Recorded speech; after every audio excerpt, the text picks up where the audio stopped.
வணக்கம் மக்களே, எப்படி இருக்கீங்க? நல்லா இருக்கீங்க அப்படின்னு நினைக்கிறேன். அப்புறம் இன்றைக்கி ஒரு புதிய அப்டேட்டோடு தான் வந்திருக்கேன். ராயல் என்ஃபீல்டு இன்டர்செப்டார் 750cc வந்து இப்போ டெஸ்டிங் வந்து நடந்துகிட்ருக்கு. அதனுடைய லீக்டு இமேஜஸ் வந்து இன்டர்நெட்டில் வந்து ஸ்ப்ரெட் ஆகிருக்கு.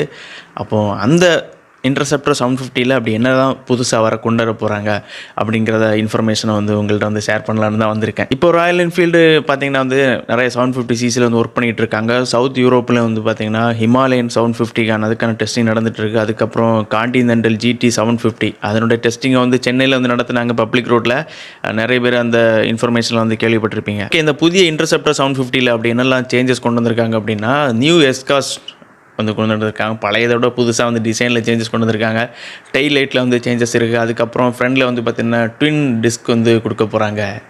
மற்றபடி அந்த கியர் ரேஷியோஸ் எல்லாம் வந்து பார்த்திங்கன்னா வந்து 6 ஸ்பீட் கியர் பாக்ஸு அந்த மாதிரி தான் கொடுக்க போகிறாங்க. இதெல்லாம் வந்து based on the spy images, இந்த லீக்டு இமேஜஸை வச்சு தான் வந்து உங்களுக்கு வந்து சொல்கிறேன். இந்த வருட இறுதிக்குள்ளே இந்த 750 வந்து லான்ச் பண்ணலாம் அப்படின்னு ஒரு நம்பிக்கையோட அந்த வீடியோ வந்து எண்ட் பண்ணுறேன். ஓகே மக்களே, அப்புறம் அடுத்த வீடியோ வந்து சந்திக்கலாம். பாய்.